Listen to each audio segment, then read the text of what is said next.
An Unexpected Future by A Series on AO3. Episode 15, Chapter 15. Think on Your Feet, Todoroki. Can I talk to you? Todoroki asked while everyone else was distracted with getting ready to go home. Privately. Five would be lying if he said he hadn't expected this. It had taken longer than he had expected. Todoroki actually waited until the end of the week to make his move. But as soon as he turned to face Five head on for the first time, Five knew what was going to come out of his mouth. It was time to find out what all this was about. Sure. Five agreed, and followed him out, giving Suyu a nod when she raised an eyebrow at Five, who was leaving. The walk was quiet, neither of them offering up any small talk, but it was intense. At least, not on Five's end. All the glances that Todoroki had been sending him weren't filled with worry or hatred, just curiosity. Maybe relief? As Todoroki led him out of the building and towards the more woody area of campus, Five had stray thoughts about whether or not he was being led to a secondary location to be murdered, but he couldn't recognize when he was being over-paranoid. Five trusted his reflexes and his ability to get out of bad situations, and killing anyone on campus would be a dumb move. Nedzu obviously had cameras everywhere. Plus, he couldn't see any of his classmates killing anyone. Yet, anyways. Once Todoroki was satisfied that they were alone, he turned towards Five. His impassive expression sharpened, looking over Five before he asked, "Is what you said 2 days ago true? Your father bought you and your siblings, and used you to create the first superhero team?" "Would I lie about something like that?" Five countered. He would, but Todoroki didn't need to know that. Five didn't lie about it, though, and that's what was important. "You made it sound like your chaining with him was pretty rough." Todoroki continued. "What was it like?" "Are you sure you want to know?" "I do." Todoroki looked like he did, too. His posture was unwavering and unblocked, just looking at Five and assessing. "All right, I'm feeling generous." Five shrugged, sliding his hands into his pockets. He had every second of our lives regimented, sometimes having 2 or 3 lessons happen at once. We had to constantly be learning and evolving, or else we were wasting time. Our only scheduled break was half an hour of free time on Saturdays, where we could do whatever we wanted. Everything else was for him. Some lessons were individualized, and others were combated. We had to fight each other, or compete every day.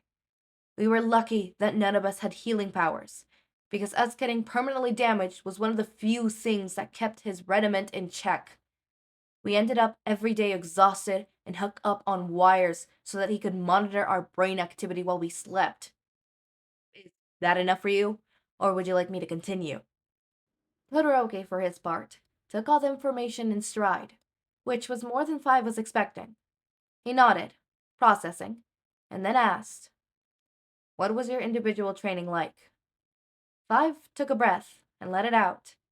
So far, it had been pretty cathartic to haphazardly dump his trauma at people's feet, but he's been speaking pretty generally, just enough for people to get the shape of what happened. The idea of divulging what happened specifically to him was more daunting, but Five was the one who offered, and since he made the bed, he would lie in it. He would restrain me or otherwise lock me in instinctively restrictive or disorientating spaces, and I would have to find my way to escape on my own. It would make me teleport over and over to increasingly further places until I physically couldn't anymore. Sometimes I threw up. Sometimes I passed out. But when I left, I still wasn't up to his standards. I knew that I was capable of time traveling, but he said that I wasn't ready. He was right on that one, I suppose, but I wouldn't be here if I hadn't run off and tried it on my own. Todoroki's expression still hadn't wavered, though it did grow more grim. "Why do you want to know, anyways?" Five asked. It's only fair to return the favor. Five finally averted his eyes, looking away, and quietly considering his words. It sounded like we had similar backgrounds. I wanted to know how similar. Five clenched his jaw. The news wasn't as surprising as it should be, but that didn't mean he had to be happy about it. What do you mean? Todoroki looked at him again. Has anyone told you about quirk marriages? And then Todoroki explained a life far too similar to Five's own, filled with training and abuse and hardship. The methods and the reasons were different, but those were skin-deep differences. In all of the ways that were important, they were the same. Quirk marriages, in particular, horrified Five, because he knew his father had been aware of Luther and Allison's building crushes on each other. He always thought that it was strange that Bragnell never tried to stomp that out. Was he already considering what might happen to their child in a quirk marriage? It made Five's head spin. Five clenched his fist and barely contained rage as Todoroki spoke. He really, really hated how little he was surprised by Todoroki's story. How dare there be so many people genetically experimenting on their children that it has a name? How dare there be a future where kids were still going through the same shit as him? How dare they?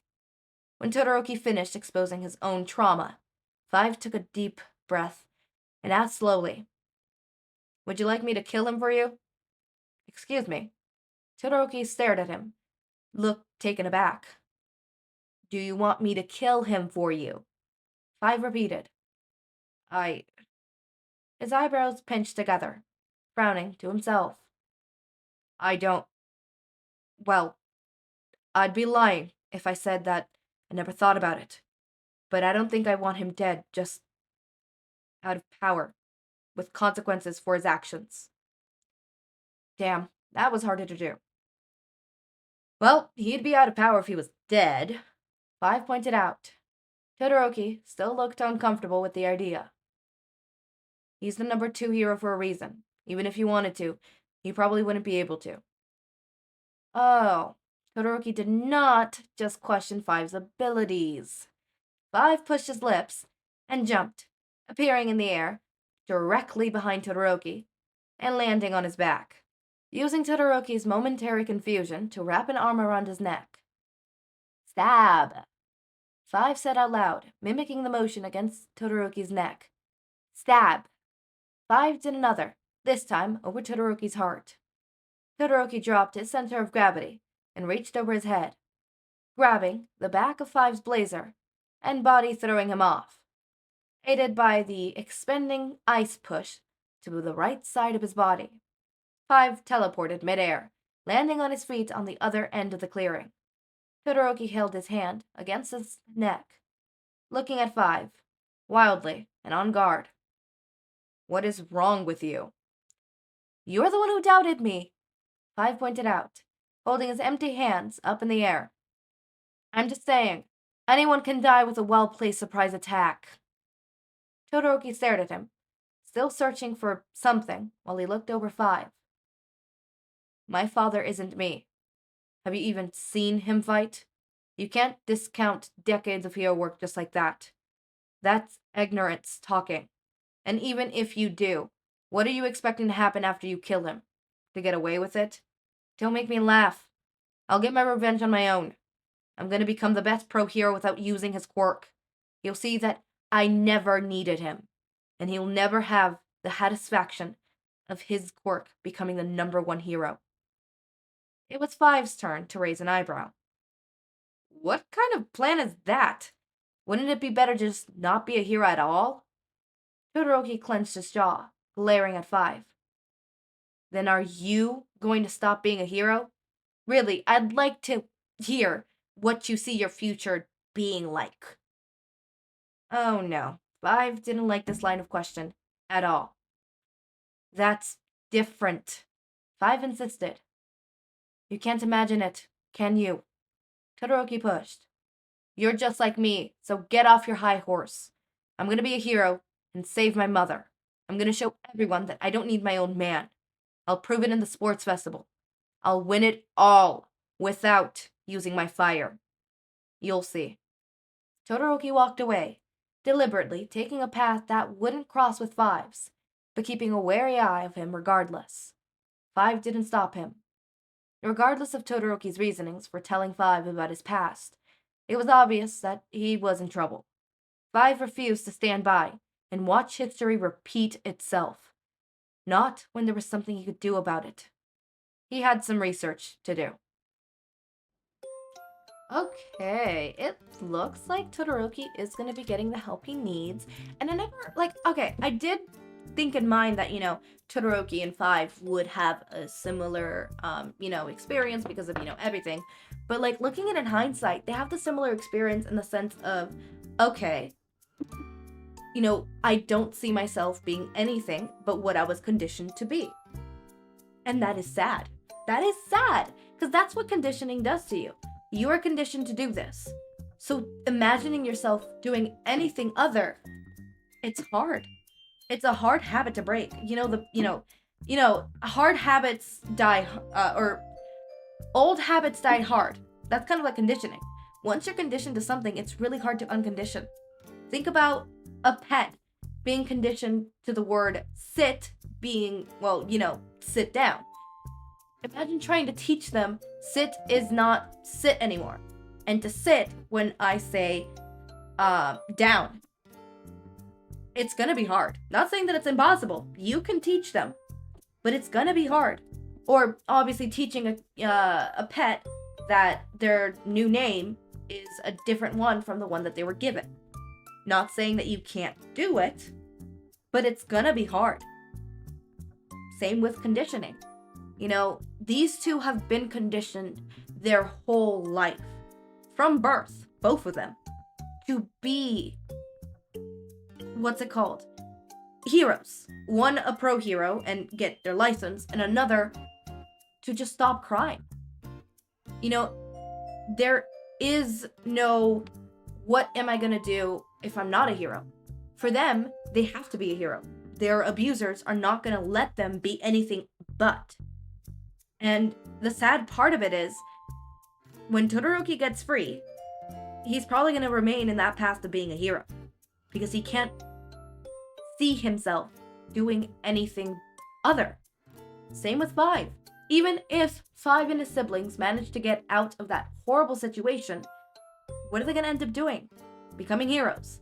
Hopefully they go, Five goes back in time, grabs his siblings, and jumps back in the future, and they stay with Aizawa. I think Aizawa's gonna be pretty chill if he adopts 6 kids, right? Is it 5 or 6? I don't know. A handful of kids. He'll be fine. He'll be fine. He takes care of 20 problem children every day. What's 6 more? Or 5? Anyways, as always, my raindrops, make sure to eat, sleep, drink water, take your meds, have a wonderful day or night. Link to my Discord server and socials are down in the description. Subscribe to see more of my content, and thank you so much for watching.